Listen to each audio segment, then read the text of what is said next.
Okay, let's get this study session started. Konnichiwa, watashi wa Mari desu. Today I will show you how a study session for Japanese looks like for me right now.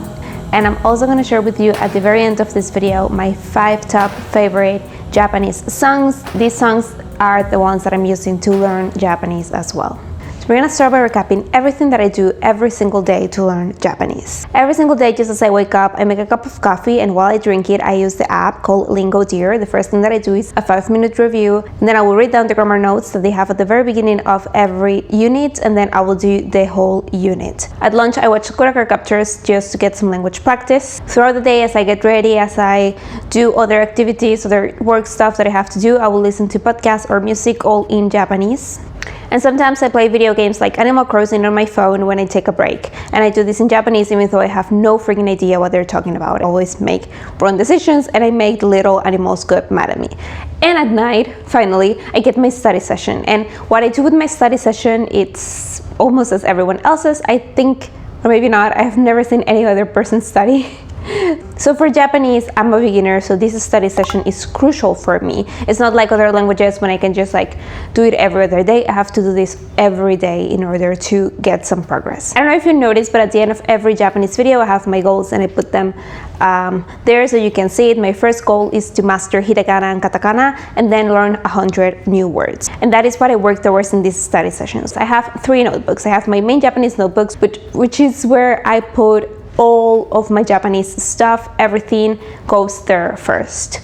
Then I have my tiny notebook, which is my own dictionary. You have to make your words very, very personal. So this notebook, it's all the words that I use, that I need, that I find interesting, or that I think I can use in conversation. Then I have my kanji notebook, and this one's new. I have barely used it, but I do want to like master a little bit the kanji writing in order for people to understand it. So I'm gonna be working a little bit more of that, and just as words, I learn kanji in context. So those 3 books are always in my table if I'm learning Japanese. Now that I have all of my notebooks, I want to get myself into the mindset of learning a language, which sometimes gonna be hard because I'm always like thinking about work or personal life. So I make myself a cup of tea or a cup of coffee or just some water, and I sit down and I peacefully start to review or read the things that I have learned in the past. So I will just go backwards into my notebook and just see them, try to read them, relaxing. I call this like a warm-up to my brain. So I will just like warm up my brain in order to get to a full study session. So I will just review a little bit. I will maybe sometimes use an app or listen to a podcast, something that gets me into the mood of language learning, which is not always that easy. Once I'm in the mood, I will start, of course, with my script practice, because that's the one thing that I'm working on right now. Then I will work in some pronunciation, because I'm a beginner and I feel like pronunciation you have to nail from the very first day. So today what I did was watch some videos and just repeat afterwards. Then I started working in the song called Lemon by Kenshi Yonezu. Kenshi Yonezu. Lemon by Kenshi Yonezu.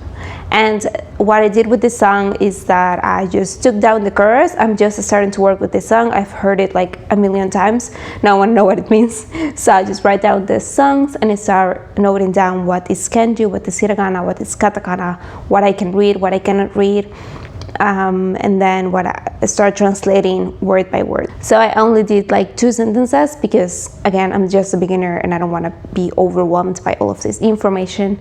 Then I passed all of the kanji into my kanji notebook. Is this too complicated? Do I do this the wrong way?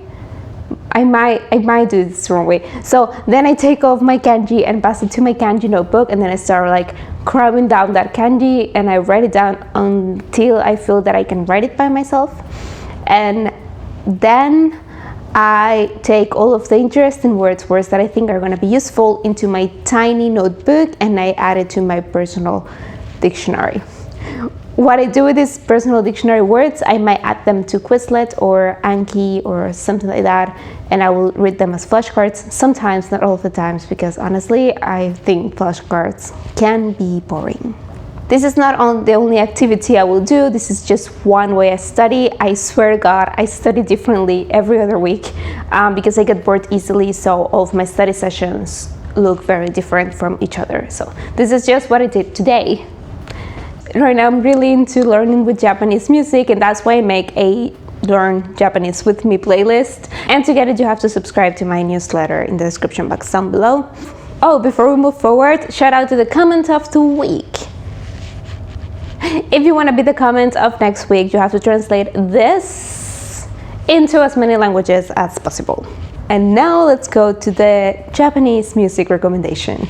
I have 5 favorite songs that I listen to on repeat. Right now I'm working on a song called Lemon by Kenshi, Yonezu.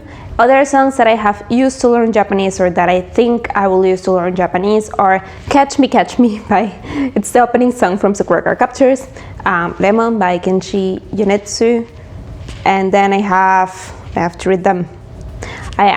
Nightfever by Analogfish, Nijikan Dake no Vacance by Hikaru, utada, and shiina, ringo, and Show ga ha ji maru yo by Analogfish. And these are my top 5 favorite songs to learn Japanese. This is all for today. Thank you so much for watching. Don't forget to subscribe and hit the notification bell, because next week I'm gonna be talking about how I'm learning hiragana, katakana, and kanji. And I don't think you wanna miss it. Thanks for watching. Bye bye. Mata ne.